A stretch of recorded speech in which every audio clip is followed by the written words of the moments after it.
1, 2, 3.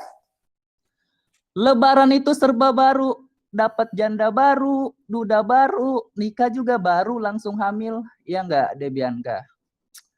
Jujur kawan-kawan, lebaran itu pada sibuk minta THR. Bagi aku dong, Bianka, THR. Udah nggak zaman sekarang tuh. Yang zaman tuh abang yang minta. Lupa, soalnya aku kan pengangguran. Ntar, aku mau ini dulu, ngepet dulu ya. Kalau enggak, nyewa tuyul dulu. Biar kaya, biar bisa ngasih kau. Coba lihat momen gue. Nah, aku sewa ini, tuyul tetangga.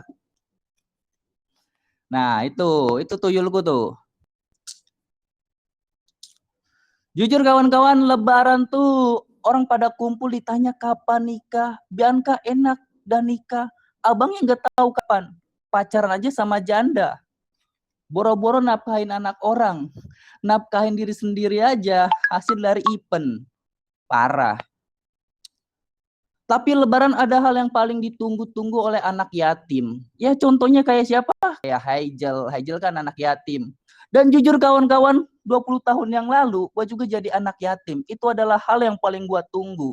Gue bisa beli mobil Pajero dari 10 orang, bisa beli cipung, bisa beli pesawat terbang, semuanya gue beliin tuh. Dari hasil jadi anak yatim. Jadi anak yatim di lebaran tuh jadi orang kaya. Kayak mendadak udah kayak Raffi Ahmad. Lebaran juga pada sibuk jalan-jalan. Ada yang ke kebun binatang, ketemu mantan. Mantan kan udah kayak binatang, reunian gitu. Ada juga yang jalan-jalan ke mall, nonton horor. Sehoror kisah kalian pas waktu pacaran, tapi nikahnya sama kawan kalian sendiri. Sakit kan? Pasti sakit banget pengen bunuh diri pakai tali BH. Makanya gak mati-mati. Lebaran juga ini pasti pas waktu sholat Idul Fitri, itu adalah hal-hal yang ditunggu-tunggu sama pencopet handal. Contohnya kayak Joker, balik-balikan. Tadinya pulang-pulang awal-awal pakai sendal jepit, pulang-pulang pakai sendal merek Bata. Lumayan buat ngasih saudaranya THR. THR hasil haram, nyopet anjir. Gak boleh kayak gitu. Gak boleh kayak gitu lo Joker, lo aduh. Yang kasihan pas waktu udah gaya sendal yang bermerek Bata, pulangnya cuman bawa sendal Batako. Nah, itu silang itu. Gak doang, tapi dicopet sama si Joker. Ada juga yang pas waktu sholat bagian sujud gak bangun-bangun. Pas bangun malah lebaran sendiri. Kasihan anjir. Terus juga ada yang makan bersama pas waktu lebaran. Makan rendang rasa babi. Pas waktu dimakan kan, ayo kita makan. Makan bersama, set. Terus pakai baca doa, Allahumma lakasumtu bika mantu, amin. Anjay. Tiba-tiba kan haram bersama, soalnya dia makan rendang rasa babi.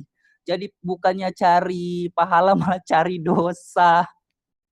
Aduh. Dan jujur kawan-kawan, pas waktu lebaran juga orang pada mudik, itu orang yang punya kampung. Kalau orang nggak punya kampung, udah kayak siput, diam di rumah. Mudik juga orang pada sibuk bawa senjata tajam pas macet. Jadi begal di tengah jalan. Lumayan buat ngasih THR orang-orang di rumah. Lebaran di Indonesia ngomongnya enak itu. Mohon maaf lahir dan batin. Kalian gak kebayang kalau misalkan si Bianca lebaran di Cina. Ngomongnya kayak gimana gitu. Minta maaf, minal aijin, wal faizin. Itu bukan, itu di Indonesia. Coba kalau di Cina. Ngomong aja ribet, dong tingwang serani one win pang cincang keling manuk cincang cindekeng, malah nyanyi anjir. Lu bayangin kalau misalkan mereka lebaran di Cina gak bisa pulang, itu gimana nasibnya. Dan jujur kawan-kawan, kalau misalkan lebaran orang pada potong ketupat, itu kalau punya ketupat, kalau nggak punya ketupat potong ketupatnya si Hazel. Wajar. Itu dia kalau punya ketupat. Kalau nggak punya ketupat orang miskin ya potong kemaluan diri sendiri, jadiin ketupat. Dan di lebaran itu adalah momen yang paling enak gitu. Misalkan kayak berbagi. Kalau orang kaya, kalau orang miskin apa yang mau dibagi?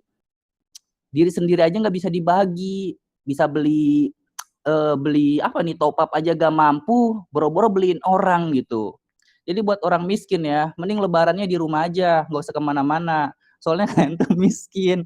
Kalau enggak nipu TKW tuh kayak si Langit. Biar apa? Biar kaya. Nggak siapa? Ngasih uang ke saudara-saudaranya. Ya nggak, Opi? Nipu TKW kan dapat duit. Itu aja dari gue, sobat. Assalamualaikum warahmatullahi wabarakatuh. Wah, parah ini sebat udah